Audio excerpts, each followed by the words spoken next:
अब हमारे पास let's understand this relationship. सबसे पहली चीज जो है, हमारे पास वेरिएशन होती है। ठीक है, variation exist within a population, that variation basically leads to, उस वेरिएशन पे बेसिकली नेचर एक्ट करता है।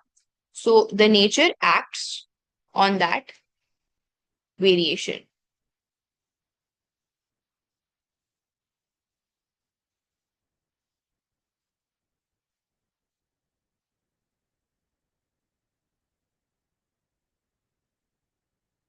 and it chooses advantageous alleles. Over time, the frequency of advantageous alleles increases, which would then lead to evolution. Now, the question over here is कि nature acts on the variation या natural selection exactly होती किस तरह से? So, हमारे पास जो nature है ना, it exerts a selection pressure. अब ये टर्म सिलेक्शन प्रेशर का क्या मतलब है ना? Selection pressure is a term जो बहुत फ्रीक्वेंटली इस टॉपिक में आपको नजर आ रही होगी. सो before I write the definition of selection pressure, can you guys contribute and explain it to me? What is your interpretation of selection pressure? क्या हर change in the environment हमारा एक सिलेक्शन प्रेशर हो सकता है? Very good. So the closest and the most accurate definition is that selection pressure is an environmental factor, which could be a change in the environment or something like that, which would affect the chances of survival of an organism. ठीक है, तो हमारे पास कोई भी ऐसी चीज environment में हो रही हो जिसकी वजह से हमारे पास जो सर्वाइवल है ऑर्गेनिजम्स का वो इन्फ्लुएंस हो जाए, उसमें चेंज आ जाए, that is a selection pressure. So an environmental factor, let me write this down. An environmental factor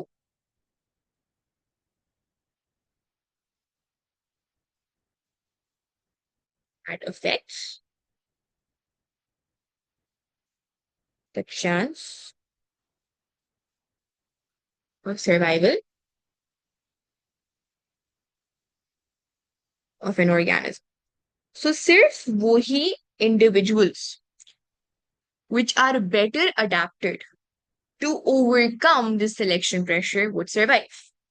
तो सिलेक्शन प्रेशर को जो ऑर्गेनिजम्स बेयर कर गए, सिलेक्शन प्रेशर को जो ऑर्गेनिजम्स ओवरकम कर गए, वही सरवाइव करेंगे.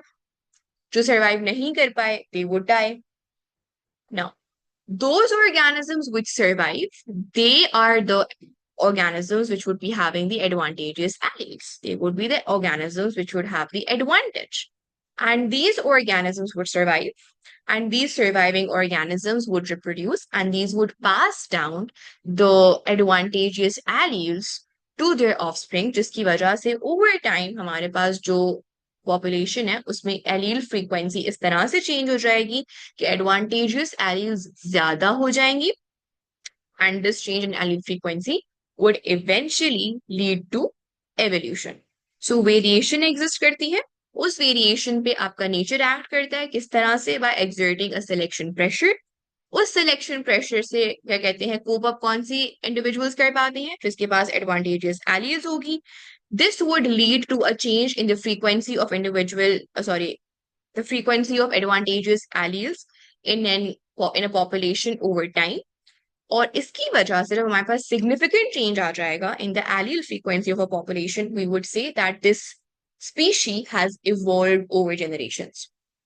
ठीक है, so this question, ये जो मैंने पूरा फ्लो चार्ट बनाया है, ये किस तरह से आता है? They ask you to outline the role of natural selection in evolution. So ये अक्सर हमारे पास एक 4 मार्क का क्वेश्चन आ जाता है कि नेचुरल सिलेक्शन का क्या रोल होता है एवोल्यूशन में. So nature acts on the variation that exists in the population, जिसकी वजह से organism that have advantageous alleles would survive and reproduce, which would lead to an increase in the allele frequency, and over time हमारे पास the change in allele frequency would lead to evolutionary changes, and this is how a population would evolve. Any questions? Can we move towards the forms of natural selection?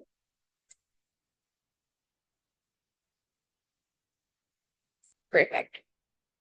So these are the 4 to 5 things that you have to mention.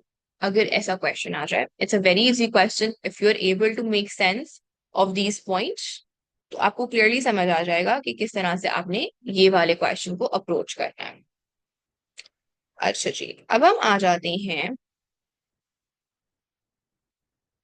types of natural selection का.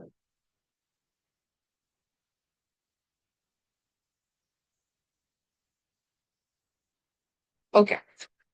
See, हमारे पास evolution का क्या मतलब होता है? Evolution का मतलब ये होता है कि हमारे पास सिग्निफिकेंट चेंज आ गया है in a population. Do you agree Safa? So हम इसको जब हम ना क्वेश्चन स्टार्ट करेंगे तो हम ये कहेंगे कि हमारे पास variation exists in a population. The nature exerts a selection pressure which acts on the variation, as a result of which the individuals who have the advantageous alleles would survive and reproduce, whereas the individuals with the disadvantageous alleles would not be able to survive and they would fail to reproduce. Due to this, the advantageous alleles are passed down in the next generation, and so on and so forth, due to which an overall increase in the frequency of advantageous alleles would be observed, which would eventually lead to evolution within that population. So the change in allele frequency or the increase in the advantageous alleles is what would lead to evolutionary changes within a population. Okay? And this basically, it's not like ये एक generation में ये हुआ, ये over the years का process है. So over the years हमारे पास क्या कहते हैं, फ्रीक्वेंसी इंक्रीज हो रही होगी. हर जनरेशन में हमारे पास एडवांटेजेस एरियाज की फ्रीक्वेंसी इंक्रीज हो रही होगी. जब इतनी ज्यादा इंक्रीज हो जाए कि हमारे पास फॉर एग्जांपल हम 50 इयर्स का कंपैरिजन करें और 50 इयर्स पहले जो हमारे पास स्पीशी ए थी, वो क्या कहते हैं 50 इयर्स बाद हम उस स्पीशी ए को देखें तो उसमें हमें बहुत सिग्निफिकेंट फिनोटाइपिक चेंजेस नजर आ रहे हों. In that case, we say that this population has evolved. ठीक है? So evolution is not a very ये कहते हैं frequent process. तो 50 years ही शायद मैं कम बता रही हूँ, 500 years या इस तरह के years में हमारे पास evolutionary changes हमें नजर आते हैं. So evolution is a very slow process. It is not a very fast process. So over the generations, over the years हमारे पास shift आ रहा होता है allele frequency में. बट आप अपने आंसर को इन्हीं 4 पॉइंट्स के एस्पेक्ट से एक्सप्लेन कर रहे होगे और ये फिर आपका फाइनल कंक्लूजन होगा कि हमारे पास this change in allele frequency would lead to evolutionary changes.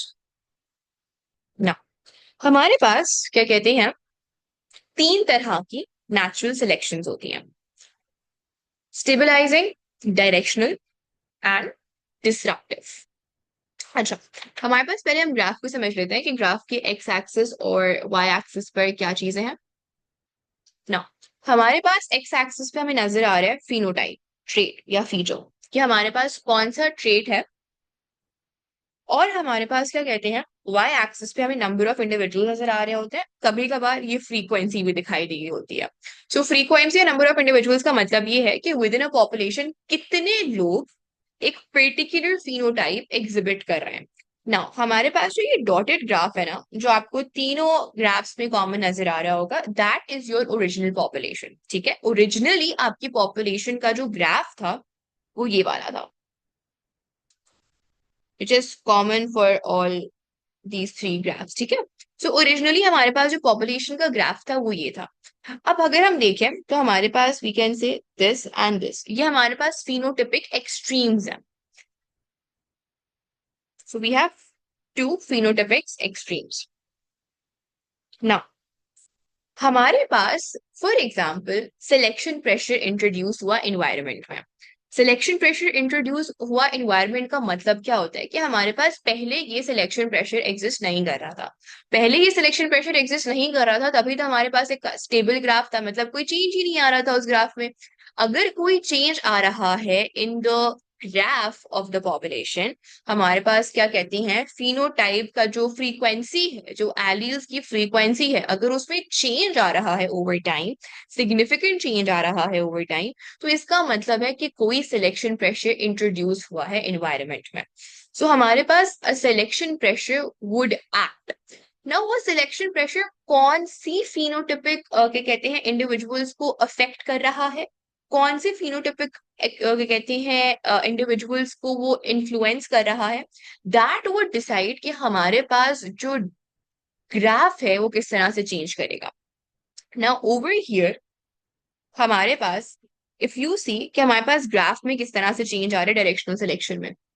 So directional selection में इफ यू सी कि हमारे पास एक पर्टिकुलर डायरेक्शन या एक पर्टिकुलर फिनोटाइप की तरफ हमारा ग्राफ मूव हो रहा है। कैन यू ऑल सी कि हमारे पास एक राइट हैंड की तरफ our curve is shifting.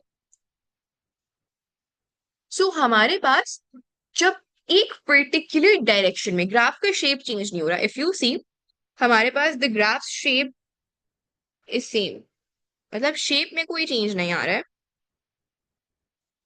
But हमारे पास क्या कहते हैं उसका जो डायरेक्शन है या हमारे पास क्या कहते हैं फिनोटिपिक एक्सट्रीम है, वो एक फेवर हो रही है और एक इन फेवर, क्या कहते हैं एक इज अनफेवर्ड। सो इफ आई से कि हमारे पास सिलेक्शन प्रेशर कहाँ पर एग्जिस्ट कर रहा है, तो हमारे पास सिलेक्शन प्रेशर जो है ना वो बेसिकली एक पर्टिकुलर एक्सट्रीम पर एग्जिस्ट कर रहा होगा, वो दोनों एक्सट्रीम्स पर एक्ट नहीं कर रहा। क्योंकि अगर दोनों एक्सट्रीम्स पर एक्ट कर रहा होता तो एक की तरफ हमारे पास मूवमेंट नहीं हो रही होती, एक की तरफ शिफ्ट नहीं आ रहा होता, दोनों की तरफ क्या कहते हैं बैलेंस शिफ्ट आ रहा होता। यहां पर वी कैन क्लियरली सी कि हमारे पास क्या कहते हैं ये वाले जो फिनोटाइप्स है ना, जो हमारे पास राइट हैंड साइड एक्सट्रीम है, उस तरफ हमारा ग्राफ शिफ्ट हो रहा है। नहीं समझ लगी क्या, नहीं समझ आया Raima, what point is unclear. The x axis, x axis पे हमारे पास फिनोटाइप या ट्रेट होगा, हमारे पास क्या कहते हैं कौन सा फिनोटाइप है वो होगा। For example let's say body mass की बात हो रही है, सो यहाँ पे हमारे पास हम स्टार्ट करते हैं, यहाँ पे लेट्स से 25 kg है और यहाँ पर क्या कहते हैं 80 kg है और लेट्स से यहाँ पर 100 kg है। Can I say that this and this और even this they are basically two different extremes, ये बहुत लो बॉडी मास की एक्सट्रीम है, ये बहुत ज्यादा बॉडी मास की एक्सट्रीम है। Can I say that these are two extremes of a phenotype. यहाँ पे केस इन पॉइंट हम बॉडी मास की बात कर रहे हैं। सो हमारे पास दो एक्सट्रीम्स है, ठीक है। हमारे पास क्या कहते हैं जो दो एक्सट्रीम्स हैं उनमें क्या कहते हैं ओरिजिनली क्या कर्व हमें दिखाई दे रहा था, इस तरह का कर्व दिखाई दे रहा था, ठीक है। अब हमारे पास एक सिलेक्शन प्रेशर इंट्रोड्यूस हुआ होगा। नाउ सिलेक्शन प्रेशर अगर इंट्रोड्यूस हुआ है, so can you tell me is this selection pressure favouring the individuals with low body mass और is it favouring the individuals with a greater body mass. Low body mass वाले individuals favour हो रहे हैं या हमारे पास क्या कहते हैं ज्यादा बॉडी मास वाले इंडिविजुअल फेवर हो रहा है, किस तरफ हमारा ग्राफ शिफ्ट हो रहा है। हमारे पास ये कहते हैं ग्राफ शिफ्ट हो रहा है टूवर्ड्स द ग्रेटर क्या कहते हैं बॉडी मास वाले इंडिविजुअल्स। इसका मतलब है that the selection pressure acted over here, the selection pressure only acted or the selection pressure only क्या कहते हैं affected one particular extreme, उसने एक particular extreme को अफेक्ट किया। सिलेक्शन प्रेशर ऐसा था कि हमारे पास जो लो बॉडी मास वाले इंडिविजुअल्स थे ना उनके सर्वाइवल चांसेस को हमारे सिलेक्शन प्रेशर ने अफेक्ट किया, हाई बॉडी मास वाले लोगों को अफेक्ट नहीं किया। और क्योंकि उनके सर्वाइवल चांस को अफेक्ट नहीं किया सिलेक्शन प्रेशर ने, हमारे पास जो ओवरऑल पॉपुलेशन का कर्व है after selection it moved towards the higher body mass. और अब हमारे पास पॉपुलेशन में हमें ज्यादा इंडिविजुअल्स कौन से नजर आ रहे हैं, ज्यादा इंडिविजुअल्स वो नजर आ रहे हैं जिनका रिलेटिवली हायर बॉडी मास है। इज दिस मेकिंग सेंस कि सिलेक्शन प्रेशर ने सिर्फ एक एक्सट्रीम को अफेक्ट किया, उनके सर्वाइवल चांसेस को अफेक्ट किया, उनका क्या कहते हैं सर्वाइवल वो थ्रेटन हो गया, जिसकी वजह से आफ्टर सिलेक्शन हमारे पास वही इंडिविजुअल्स एग्जिस्ट कर रहे हैं, सर्वाइव कर रहे हैं, which have a relatively greater body mass. So directional selection कब होती है? जब एक एक्सट्रीम फेवर होती है और एक एक्सट्रीम के अगेंस्ट सिलेक्शन प्रेशर एक्ट करता है। Is this clear? Directional selection समझ आए? So over here can we say कि ओवरऑल हमारे पास जो एलील फ्रीक्वेंसी है या फिनोटिपिक फ्रीक्वेंसी है उसमें एक ग्रेजुअल चेंज आ रहा है। और ग्रेजुअल चेंज किस तरह से आ रहा है कि हमारे पास पहले इस रेंज में ज्यादातर पॉपुलेशन एग्जिस्ट कर रही थी, जो हमारे पास सबसे ज्यादा इंडिविजुअल्स थे वो इस रेंज में थे। डू यू ऑल एग्री कि ओरिजिनली हमारे पास ज्यादा इंडिविजुअल्स कौन से थे? इस वाली ब्रैकेट में थे। एंड आफ्टर सिलेक्शन हमारे पास जो इंडिविजुअल्स हैं वो ज्यादा कौन सी वाली ब्रैकेट में है? वो इस वाली ब्रैकेट में है। So can you all appreciate that there has been a gradual change in the allele frequency within this population? Frequency change होती हुई दिखाई दे रही है। कोई ऐसा जिसको ये कॉन्सेप्ट अभी नहीं समझ आया? सो डायरेक्शनल सिलेक्शन में क्या होता है कि एक particular phenotype is favored, one phenotype is unfavored, जिसकी वजह से ओवर टाइम हमारे पास जो phenotypic वेरिएशन है या हमारे पास क्या कहते हैं वो है, क्या कहते हैं एलील फ्रीक्वेंसी है, वो चेंज हो रही है। बिकॉज वी नो दैट हमारे पास क्या कहते हैं जो एवोल्यूशन है या हमारे पास जो चेंज है नेचुरल सिलेक्शन की वजह से वो ग्रेजुअल चेंज होता है। It's not a spontaneous change, it occurs over generations.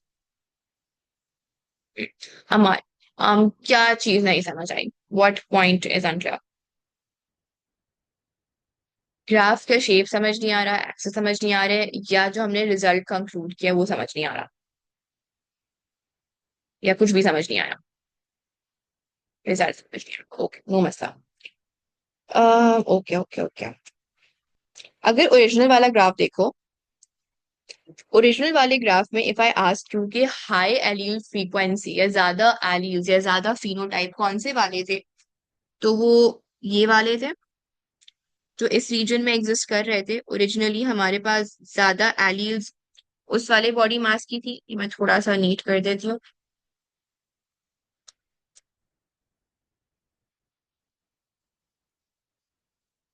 These alleles were more common in our original population. Do you agree? इनकी हाई फ्रीक्वेंसी थी। आफ्टर सिलेक्शन वाले ग्राफ को देखो। आफ्टर सिलेक्शन वाले ग्राफ के अगर हम देखें कि कौन सी एलील्स ज्यादा कॉमन है within this population, so won't they be these alleles? तो हमारे पास gradual shift in the allele frequency आया है after selection. Allele frequency change हो रही है। So this is the result, this is the conclusion. Directional selection में there is a gradual change in your allele frequency across many generations या over time. Is this clear? Anybody जिसको अभी भी कोई confusion हो? Okay. Now let's come to words. अच्छा, ये कौन सी थी? डायरेक्शनल सिलेक्शन थी। Why? कि हमारे पास क्या कहते हैं um, एक डायरेक्शन में हमारा ग्राफ मूव कर रहा था। In this case right hand side पे मूव कर रहा था। अब इसका ये मतलब नहीं है कि हमारे पास हमेशा directional selection right hand side पे मूव करेगी, नहीं। हमारे पास लेफ्ट हैंड साइड पे भी मूव कर सकती है। लेफ्ट हैंड साइड पे अगर मूव करेगी तो हमारे पास जो सिलेक्शन प्रेशर एक्ट कर रहा होगा वो इधर मूव कर रहा होगा, और हमारे पास जो ग्राफ होगा ना वो लेफ्ट हैंड साइड पे मूव कर जाएगा। फॉर एग्जाम्पल ग्राफ अब कुछ ऐसा दिखाई देगा।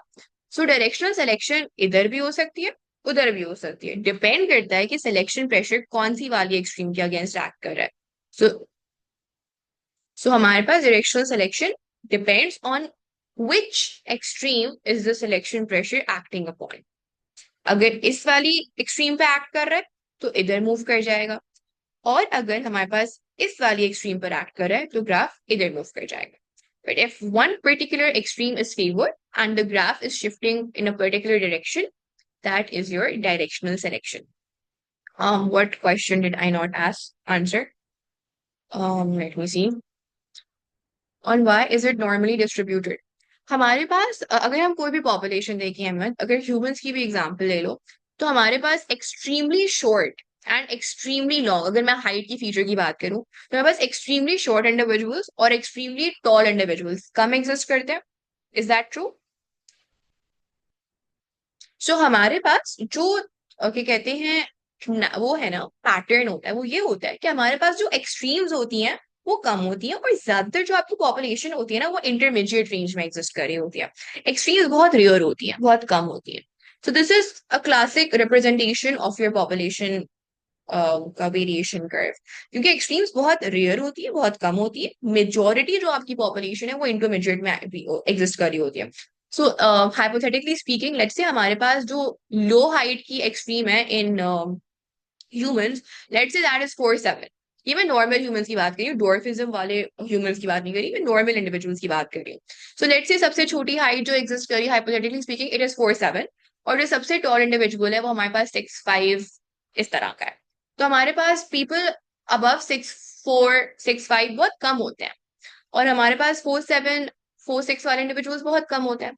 जो मेजोरिटी पॉपुलेशन है वो आपकी एग्जिस्ट कर रही होती है 5 फीट से लेके 6'2" या 6 फीट के अंदर. So majority of the population exist within the intermediate range. So this is why the graph looks like this. अच्छा जी, अब हम यहाँ पर आ जाते हैं. This is your stabilising selection. अब स्टेबलाइजिंग सिलेक्शन में क्या हो रहा है? ये जो डॉटेड वाला ग्राफ है ये आपका ओरिजिनल ग्राफ था बिफोर सिलेक्शन प्रेशर एक्टेड, और हमारे पास क्या कहते हैं आफ्टर सिलेक्शन वाला graph is your dark black वाली line.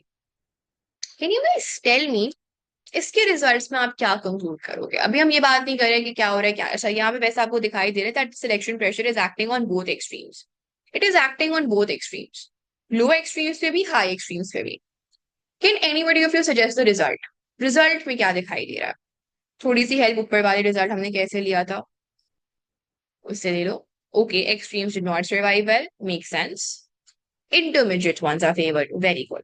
So can you see कि हमारे पास पहले भी जो एलील फ्रीक्वेंसी थी, जो ज्यादा एलील फ्रीक्वेंसी थी वो इस रेंज में थी, और इस सिलेक्शन के बाद भी जो एलील फ्रीक्वेंसी है वो हमारे पास उसी रेंज में एग्जिस्ट कर रही है. Can you all see that intermediate values में हमारे पास हाई एलील फ्रीक्वेंसी थी. हमारी इंटरमीडिएट वैल्यूज जो हैं, जो इंटरमीडिएट रेंज है, वो हमारे पास उसकी क्या कहती हैं, वो एलील्स की क्या कहते हैं वो नहीं चेंज हुई, क्या कहते हैं फ्रीक्वेंसी चेंज नहीं हुई. The frequency of allele is not changing. Why did the graph go up? It grew, it went up because हमारे पास देखो, अगर आप ग्राफ को देखो, पहले हमारे पास इस ग्राफ में एक्सट्रीम्स एग्जिस्ट कर रही थी. कैन यू सी? ये एक एक्सट्रीम थी और ये एक एक्सट्रीम थी. Can you see that Amar, the two circles that I have drawn now? अब आप ग्राफ में देखो, क्या इस ग्राफ में हमारे पास एक्सट्रीम्स एग्जिस्ट कर रही हैं?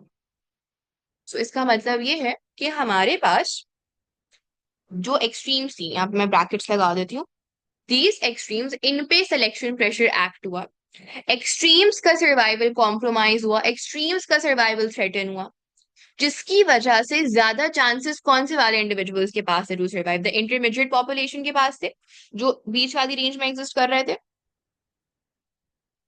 Do you agree कि intermediate individuals, the individuals which had the intermediate phenotype, they were more likely to survive and reproduce? क्योंकि एक्सट्रीम्स के अगेंस्ट सिलेक्शन प्रेशर एक्ट कर रहा है स्टेबलाइजिंग सिलेक्शन में.